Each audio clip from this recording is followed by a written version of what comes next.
トル的に見て2023年っていうのは本当に可能性が広がってる年なので、これはまだ来年の前半も続きます。そして来年1月末ぐらいからはその健康も含めなんですけど、生活ということで、これを踏まえてタロットも見させてください。タロットも3ヶ月にします。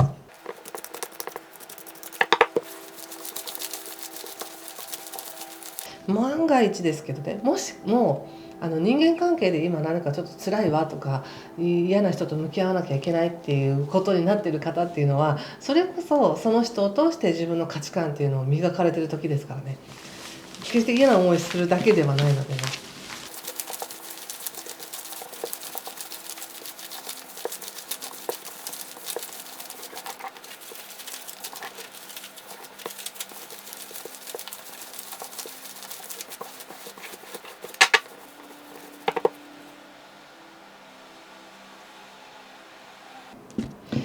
はい、じゃあ一緒に見てみましょう。3ヶ月です。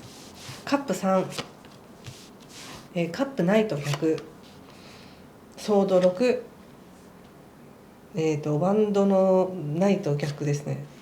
そして節制逆、ワンド10、ソード9、気をつけることや対策はワンドの6とソードエース逆とオラクルが、はい、お月さんの逆ですね。そうですか。なんとなくこのカードから感じるのは、現実世界がどうか、物質的にどうかではなくって、自分の想念の中であれこれ考えて展開して、であなたら怖いなとか、こうなったらどうしようかなっていう、頭の中だけで展開していってる物語があるっていう感じがあって、その物語は外れていきますよとか、そんな心配することはないんですよっていうメッセージが一番の大きなメッセージです。この3ヶ月ね。で、先ほど星を見た感じでも、自分の感覚とかね、そういうのが超えますよって言っても、感覚って見えないものだから、現実にそれがどう落とし込めるのかがわからないとか、実際に情報とか勉強とかもいっぱいすごい好奇心溢れてるんですけど、それがどう現実に生かされるのかがわからないみたいな、その何か物がたくさん増えたから幸せではなく、感覚や情報やいろんなものが増えてるから幸せっていう感じなんですけど、この現実世界の、幸せっていう、この物質がたくさんあるとかですね、形があるっていう幸せっていうのはちょっとこの3ヶ月は置いといて、見えない世界、見えない、世界って言っちゃうとなんかちょっと分かりにくいかもしれないんですけど、形ではない何かを通して幸せを感じる時ですよっていうふうに言われてます。ちょっと見てみようかな。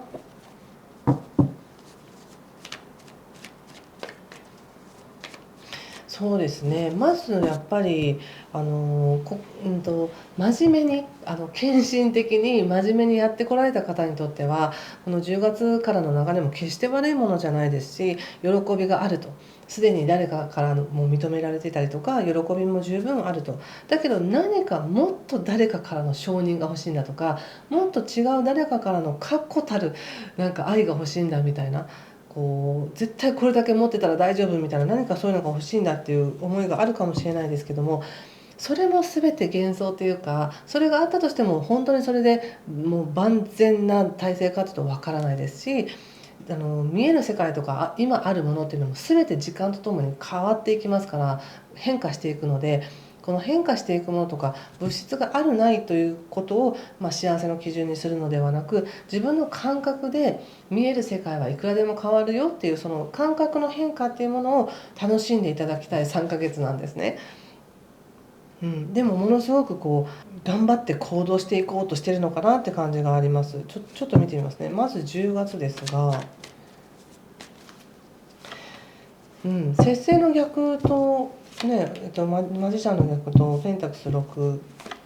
とソードキングということは、何か理想に向かって動き出そうとしてるんだけれども、その理想というものがそもそも到達できるものなのか、本当にこれって自分に合ってるのかなっていう疑いがあったりとか、あとちょっとでうまくいくはずなのに何かがちょっとまだトゲが抜けてないなみたいな感じがあるのかもしれませんね。そうね。まあ、星で見た時にお金がね、結構強調されていたんですけど、カードで見ると、しっかりとやることをやって、自分が果たした義務に関してはしっかりと得られますよと。で、それプラスもしかしたら自分がどちらかというとこう出してる側、これはお金だけじゃなくてエネルギーとして誰かに対して何かをしてあげてる側のエネルギーが強いのかもしれません。そしてこれだけこれだこれこん、これだけいろいろしてあげてるのに自分には帰ってきてないとか、自分はいつになったらいい時期が来るんだろうみたいに思ってるのかもしれませんね。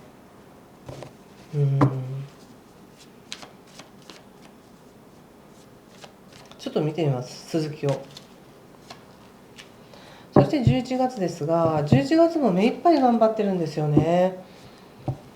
そうね、11月さっき星で見た時はもうすごい好奇心旺盛でいろんな人と関わっていろんなやり取りしてなんですけど、それが若干カードで見ると情報過多って感じで、ちょっとなんかもらいすぎてるのかなって感じもしますね。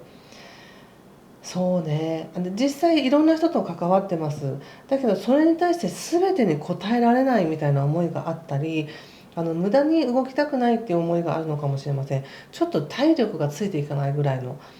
エネルギーの中にいるのかなと思うので、ちょっと対策としてはですね、ちょっと最後に言いますね。これはなんか流れがある気がするから。そして12月、ワンド5の逆とワンド6とワンドクイーンということで、12月やっぱ落ち着きますね、とっても状況的にね。ただ精神は疲れてるんですよね。11月がもう目いっぱい動きすぎて疲れたってなって、11月はあって感じがして、でも実際は頑張ってやった分の成果があって、はあ落ち着くっていう感じですね。ちょっとこの対策も見てみますね。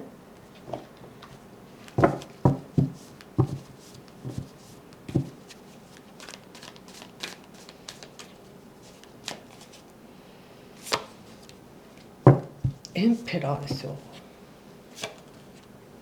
ワンドルに、そしてオラクルの補佐が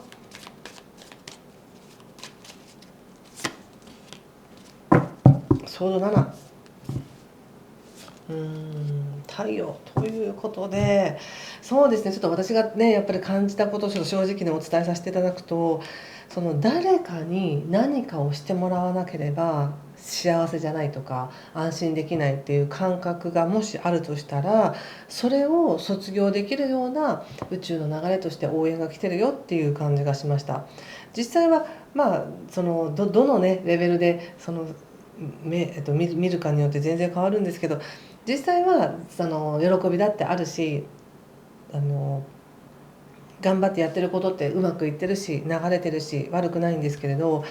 本当の安心感とか本当の喜びっていうものをどこかでずっと求めていて、でそれを誰かが何かをしてくれたら、誰かに与えてもらえたらっていう感覚があるのかなと思ったんです。で自分が今やってることって本当にこれでいいのとか、誰かが認めてくれたらいいと認められるけど、自分が見てる限りではちょっとそれがうまくいってるのかわからない、むしろそれがいいと思ってやってるけどあんまり反応が薄いとかね、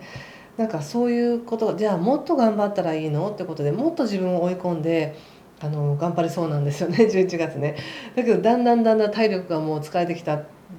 きちゃって、あの12月到達はするけどでも心が疲れるみたいな感じになりそうなので、ここは一つ今このメッセージが来てるということは、まず10月が大事ですよね。10月は自分の感覚を肥やすということは、自分の中にすでにここまでやってきた勝利の感覚があり、あの自分では、できてないとかもただただ必死でしたっていう状態だったとしてもね、でもここまでやってきたこと自体がもう勝利だし、得てきた経験っていうものが、それは自分にとって誇りあるものじゃないですかと、そこをまず認めてくださいっていうふうに言われていて、そしてこの先も例えば11月もコミュニケーションを活性するいろんな人と関わっていく時も、ものすごく頭を使ってこっちのやり方でやると得なのかとか、どういう印象を与えるのかとかっていう、そういうこう考えて何かを提供する感じがあるんですけども、それをやってるとずっと疲れるって感じがあるので、もう今乙女座の皆さんが持ってらっしゃるこ奉仕精神だったり優しさだったりしっかりしてるところっていうものを、今あるその素材をもう全部ご自身で認めてできることをやってくださいっていう感じがしました。そしたらもう普通に11月もそんなに気を使いすぎずに楽しいコミュニケーションが取れたりとか、必要な情報が入ってきてすんなりと12月に落ち着くっていう感じがします。基本的にはやっぱりね、ものすごく満たされてるというか、恵まれてる、応援されてるんですね。でもどこかに自分はこの光の中ではなく影の中で何かを探そうとする、悪く言うとこそこそと何かをしようとするみたいな感じがあるんですよね。いつかその光がなくなるかもしれない、今あるこの手綱っていうのはいつかなくなるかもしれないから、違うものを得ておこうみたいな、違うものをこっそりと持っておこうみたいな感じがあるかもしれないんですけど、すでにあるっていう感覚でいてください。その感覚を難しかったとしても10月は意識的に感じるようにしてください。自分の中に全てがあるっていう感覚、すでにその感性がある、その知恵英知があるっていうふうに思ってくださいね。そうするとそんなに疲れすぎずに頑張っていけるかなと思いました。特にね11月ってその情報が